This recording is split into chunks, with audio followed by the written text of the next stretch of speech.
Dave LaGreca back here on Busted Open. I'm so pleased to have my childhood hero. It's not Jake the Snake Roberts. It's actually Alice Cooper. So, Alice, thank you so much and I understand I'm responsible for a marriage. Yes, let me get into that story, because I have this law. When I'm dating a girl, I would never play Alice Cooper songs. I'm sure a lot of people got married and babies were conceived with you and me and everything else. But yeah, it wasn't like Air Supply, right? No. So I would purposely not play Alice Cooper when I was with a girlfriend, because ultimately when you're with Dave LaGreca, she's going to break up with me. So I didn't want like an Alice Cooper to be a remembrance when I'm with that girl. So I want to be able to listen to every album and not have an issue. And not have a bad memory of it. Yeah. And I'm driving in the car, we're listening to the radio, and then 18 comes on. I'm like, all right, I got to marry this girl now, because, if I don't marry her, I'm not going to be able to listen to 18 anymore. Marriage ended poorly, but that's a different story for another day. So you have a documentary coming up, which I actually pre-ordered. I got my DVDs coming in May, but Super Duper Alice Cooper. Right. And it's what they did was they were very clever about it. When somebody says they want to do a documentary, you go, oh, it's going to be dry as toast, this thing is. And they said, we want to make it as theatrical as the character. And they want to go on the Jekyll and Hyde idea, the fact that there's you and then there's him, the character that you play on stage, which is totally different from you. He's this arrogant villain, whereas you're this sort of nice guy that just talks to everybody. And I said, yeah, I like that idea. I think that's a great idea, the juxtaposition of the two. And that's how they did it. They even refer back to the old Jekyll and Hyde movies. They make a statement, That's cool. See something, and they go back to that movie, and you go, oh, yeah. So it's very cool. So it's a little bit like Good to See You, Alice Cooper, where they had some old footage that they would kind of put into the movie. Yeah, but this thing, it really does go through the career, and it goes through why things happen, how things happen. It's always, when you look at your career, if you wouldn't have been that day at that place at that time, this wouldn't have happened, which begot that, and then you start realizing that can't all be accidental. Those things have to be, somehow predetermined. When making this documentary, was there something from your career that you didn't want them to include? Is there something that you're kind of embarrassed about, or you thought the fans wouldn't like? My very best friend, Dennis Dunaway, we were best friends before the band. We were on the track and cross country team. We were both milers. We were like state champions in cross country and everything. And then the Beatles came along. And we decided, he said, I'm going to learn bass. And I said, okay, I'll be the singer, and we started the band. Dennis was my bass player all the way up to when the band broke up in 75. Best of friends. Art majors. We worked, Dali was our hero, Salvador Dali. We just sat and looked at this, oh, this is so crazy. When I got to work with Dali after the band broke up, or kind of during the band, I didn't include Dennis. Huh. And it shows up on the video. He said, I felt really left out. Wow. And I went, how can I? And I can never go back and repay that, Wow. And it killed me that, yes, I did somehow forget Dennis in that whole situation. I worked with Salvador Dali for like 2 weeks every day and didn't call Dennis. What am I thinking? It really, it's to this day, I'll see Dennis tonight. Actually, we're still best of friends. But when he said that in the video, I went, oh, wow. And this is how many years later that, you didn't even think about it. But still, that was something that was really important to him. And now I see how important it was for him to bring it up. To this day, it's like, I'll apologize again tonight when I see him. Was there anything tonight, or when they get the DVD, or when they go see it in the theatrical release, that a hardcore fan would watch and be like, wow, I never knew that about Alice? There's a lot of stuff in my personal life that people don't get. Maybe the most rebellious thing ever was the fact that I became Christian. That's more rebellious than being Alice Cooper, for Alice Cooper to become Christian. That's total rebellion. Of course, following the biggest rebel of all time. Jesus was the biggest rebel there could be. I think that's something that people don't quite get, because they still see the stage show, and I still play the character Alice, even though that Alice, he has his limits. He'll go, even in the worst thing, Alice would never swear at you. He was like Moriarty. He was too much of a gentleman to swear. He'd slit your throat. But he wouldn't curse at you. But he would never swear at you, And then I always like the idea that you could, I like a villain that's so arrogant that will slip on a banana peel and then have to recover in front of the audience. like I got to get my cool back now. That's always funny to me. So I always kind of inject that once you buy into the fact that he's this arrogant Alan Rickman, cancel Christmas, that kind of guy, that he can blow it in front of the audience and then have to regain it. With your faith, it's funny because, St. Catherine's School, 8th grade year, I'm blasting Freedom from Raise Your Fist and Yell because you mentioned about, you mentioned about that. Is there a song that you won't play now because of your faith? There are certain songs now that I don't want to promote, certain songs that I was very glib and very good at it, at being the rebel, that I listen to now and I go, okay, now I have the right to not promote that. But, that doesn't mean songs like School's Out, 18, Poison, those songs are fine with me. There were a couple of, album cuts where I went as far as I could go and then realized that was the old me. That wasn't the me that I would. And nobody's going to miss those songs. There were songs that were never on stage anyways. But, yeah, I find that I have to put a certain amount of thought into what Alice will do and won't do. I have had heavy right-wing Christians say, how can you be Christian and play Alice Cooper? And I said, have you ever seen the show? Because there's nothing in there that's anti-Christian. I mean, would you mind if I played Macbeth? Well, no, that's Shakespeare. I said, it's witchcraft. Yep. It's murder. Yep. It's this. It's that. I said, Macbeth is 10 times worse than an Alice Cooper show, but it would be okay if I did that. See, so there is a double standard there. And every show, the villain dies and the hero wins at the end. And Alice comes out reborn in a white top hat and tail, and it's a party. So there's a lot of even early Christian stuff. When I grew up, and my dad was a pastor, my granddad was an evangelist, and then I was the prodigal son. I went away and then came back. I'm that jerk at the concerts that, like in between $1 Billion Babies and Poison, I'm yelling, play Formerly Warmer. I'm like, do I love America? Do you get that, like, as far as, well, maybe you don't get that as much. No, but is it tough because Clones! you have, come on, Clones. You played it in Switzerland in 1981, play it here in New York. Do you have that because you have such a hardcore fan base that you feel like once in a while I got to kind of throw in like a Nurse Rosette. I got to throw in something that's going to please the one of my fans. favorite things to do. When you're putting a set list together, you realize that you have 15 songs you have to do. There's no way you don't do these songs. You do $1 Billion Babies and School's Out and all the songs. And then there's those songs, there's the bits that they don't want to miss. They want to see the hanging or the guillotine. They want to see the straitjacket.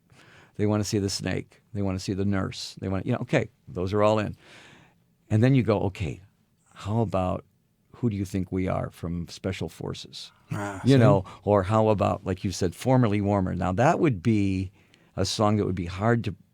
That song is so creepy when you're by yourself in the house all alone. Formerly Warmer is the one song I wouldn't listen to, But for the hardcore fans, they're the ones that say, I want that song, or at least I Love America.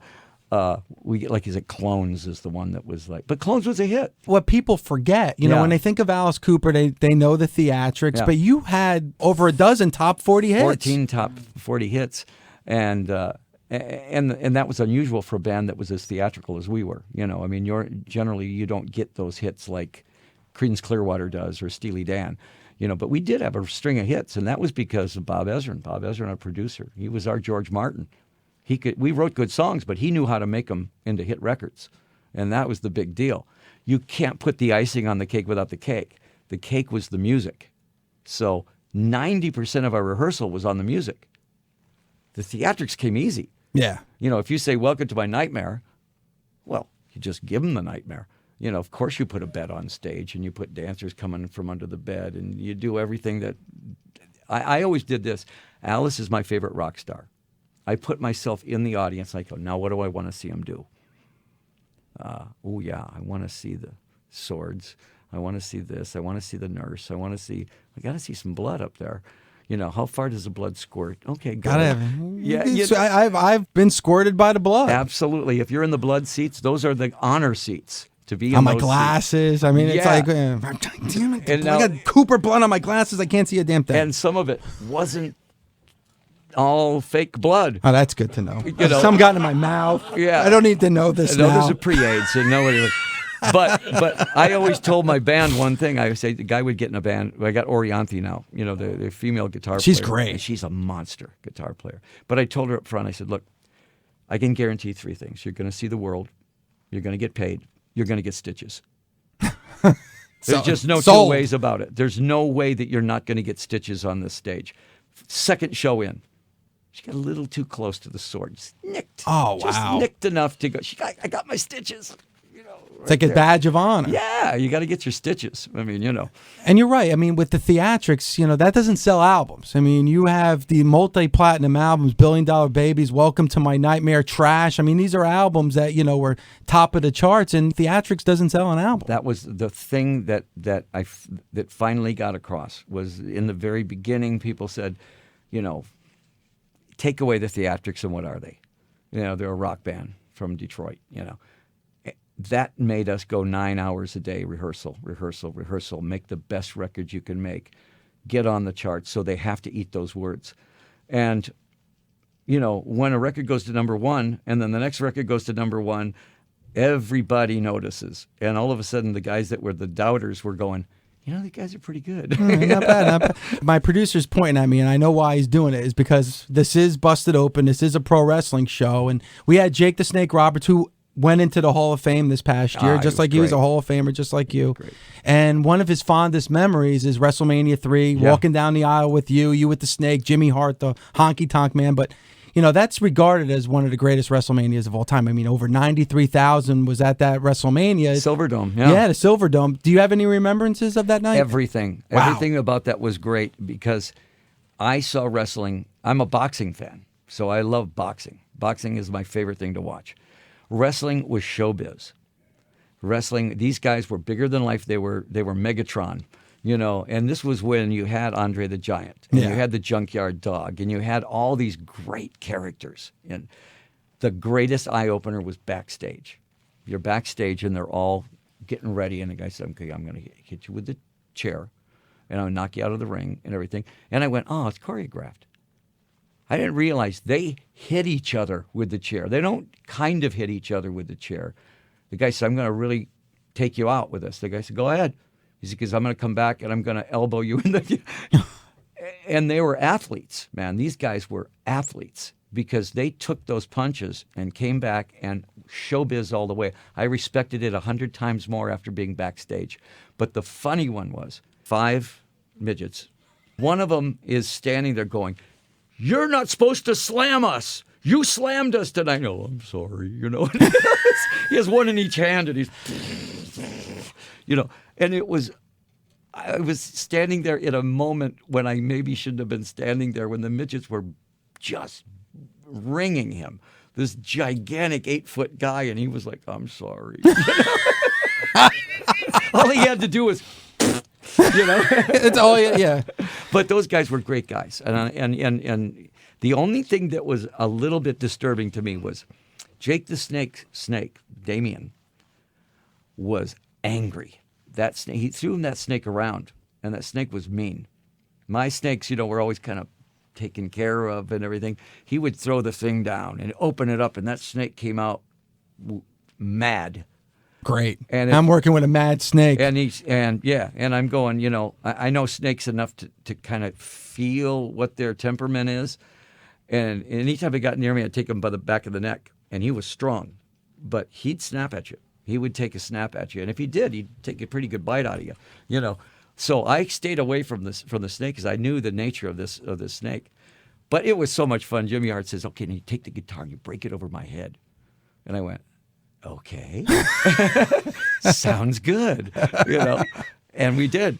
All right, Annabelle is here, so she's probably going to wrap me up in a second. So last thing, when I was in Phoenix for the Super Bowl back in 2007, the one thing I said to everybody is I got to go to Cooperstown in Arizona. I'm going. I got to go to Cooperstown. And, you know, I actually went with a former San Francisco 49er with Randy Cross and Dan Reeves, the former head coach. And they actually were nice enough to come with me to Cooperstown. I had to kind of drag them, but they came. Back then, I was a little heavier than I am now. People would call me fat ass, things like that. So you're an I was a big dude. So what did I get off the menu? I got the big unit. The big unit. You're never more embarrassed than saying to a waitress, give me the big unit. I mean, it's a little awkward. So there, I get the big unit, and of course they got to embarrass you. They're ringing the bell when they come out with everybody. The idea was to embarrass you. Yeah, they might as well just said, "This is for fat ass LaGreca." They might as well just yell that out as they were approaching the table. But we have like alarms, and the yellow lights go around, and it's big unit coming through. Everybody screams it in the whole restaurant, and when they bring it to you, they put it down. It's obscene. It's obscene. But it's one of the best hot dogs ever. It was. I almost ate the whole thing. Yeah, it was. That tells you where I was in 2007. But I tell you what, we still, after the guy from Man vs. Food came in and he had it, he says the best hot dog I've ever had. We couldn't keep them on they just kept ordering them. So it's still on the menu. The documentary coming out, Super Duper Alice Cooper, which I cannot wait to see.